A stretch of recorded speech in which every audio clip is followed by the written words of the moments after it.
nombre es Josefina Cuesta, soy catedrática de Historia Contemporánea en esta universidad, en la que he trabajado toda mi vida prácticamente, aunque también he trabajado en algunas otras francesas. Y desde hace 3 años dirijo el Centro de Estudios de la Mujer de la Universidad de Salamanca, que es un centro transdisciplinar en el que nos aglutinamos profesores, profesoras e investigadoras e investigadores de todas las especialidades que tratan las relaciones de género de alguna forma y los estudios sobre mujeres, desde medicina, biología, ciencias, derecho, historia, filología, todas las especialidades nos encontramos aquí para hacer estudios transdisciplinares o monográficos.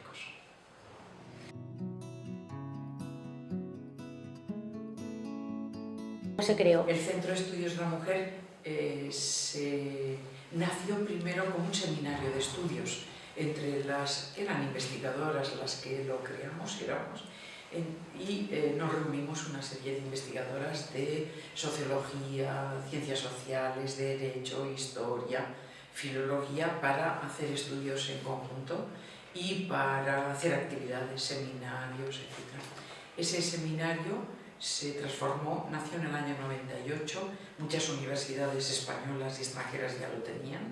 En algunos países como Francia, Gran Bretaña, etc., habían nacido ya en los años 70, aquí por efectos del poso-franquista o de un feminismo quizá menos militante en la universidad, nació más tarde, pero nació a fin del siglo XX e inmediatamente se transformó en centro de estudios transdisciplinares, que tiene la categoría de centro propio de la Universidad de Salamanca, que tiene docencia, investigación y también proyección. Lo que queremos también es hacer difusión de resultados. Y hacemos actividades con todas las entidades con las que nos tomamos contacto, lo mismo de aquí de Salamanca que de España o del extranjero también.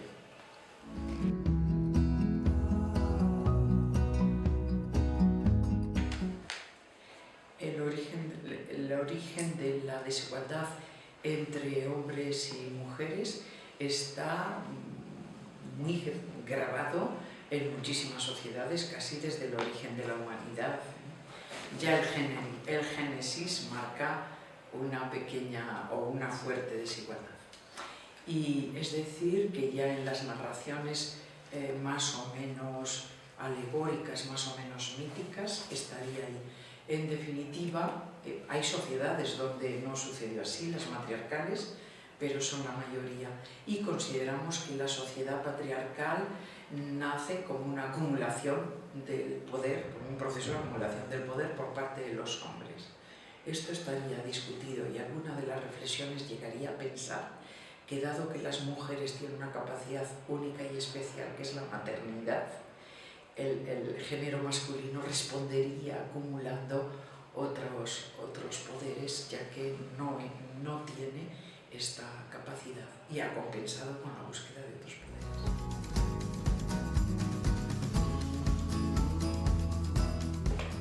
Por medio de la investigación, por medio de la docencia y bastantes asignaturas también que se refieren a las relaciones de género o al papel de las mujeres, y también con la difusión en otros órganos.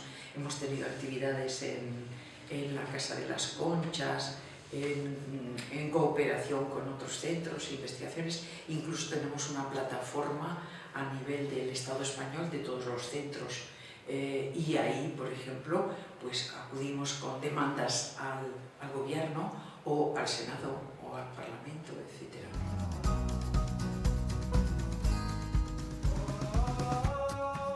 Consideramos que la formación en la igualdad es una formación fundamental que debe implementarse, debe hacerse esta enseñanza y esta educación en igualdad desde la cuna y en todos los niveles de la enseñanza, también los jardines de infancia, etc., ¿no? Es decir, con los propios juegos, con la elección de los colores, con todo aquello que puede ser discriminatorio ya desde el origen y que va creando unos hábitos. Por lo tanto, consideramos que la semilla de la igualdad debe ir con el crecimiento de la persona en todo momento.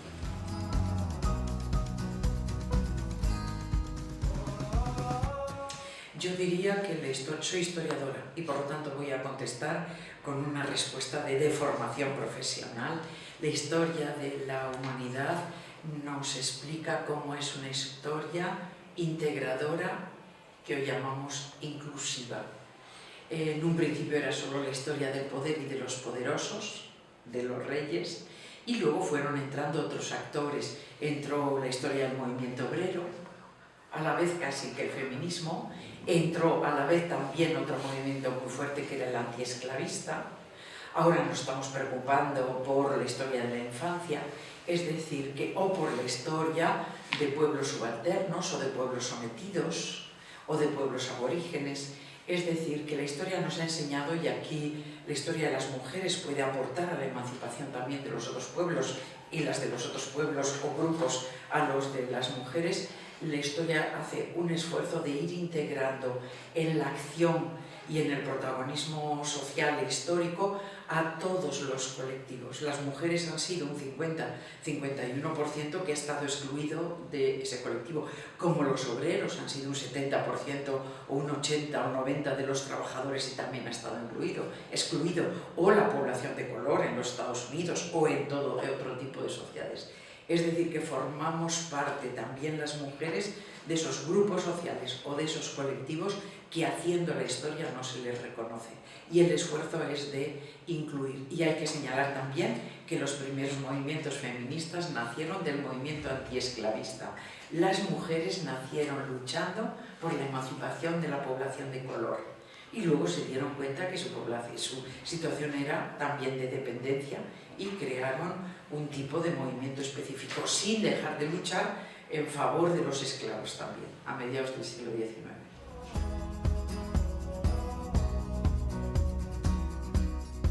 La Universidad de Salamanca emplea varios caminos o utiliza varias metodologías para la consecución de la igualdad, como las otras universidades.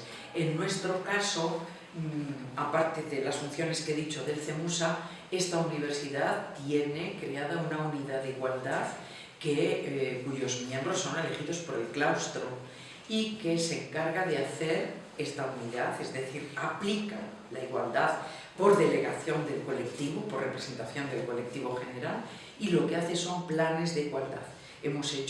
Han hecho ya dos, colaboramos todas las entidades que podemos, pero la encargada o la responsable de todo ello es la unidad de igualdad y debe presentar un informe al claustro universitario todos los años de cómo se va consiguiendo.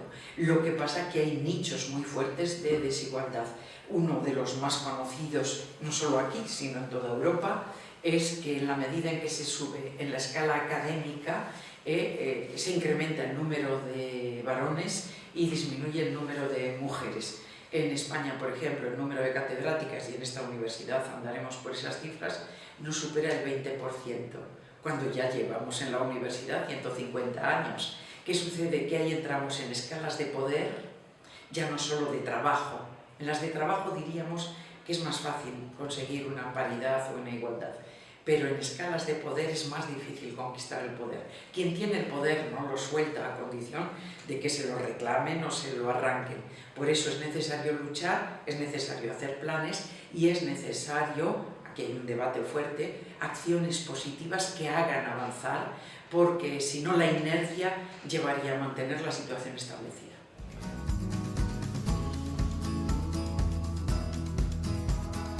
Igualdad de género entendemos cuando la proporción en la que están representados, trabajando o actuando en cualquiera de los ámbitos corresponde a la proporción numérica existente aproximadamente. Entonces, por igualdad entenderíamos, dado que mujeres y hombres son 49-51, entenderíamos que está en torno al 50%. Pero las políticas de la Unión Europea, antes de proponer la igualdad, van dando pasos paulatinos y han propuesto otro concepto que es el de la paridad, y la Unión Europea de momento se conforma con la paridad en muchas de las exigencias que hace, y la proporción sería 40-60, que es una proporción sin ser igualitaria, equilibrada. Luego distinguiríamos entre paridad e igualdad.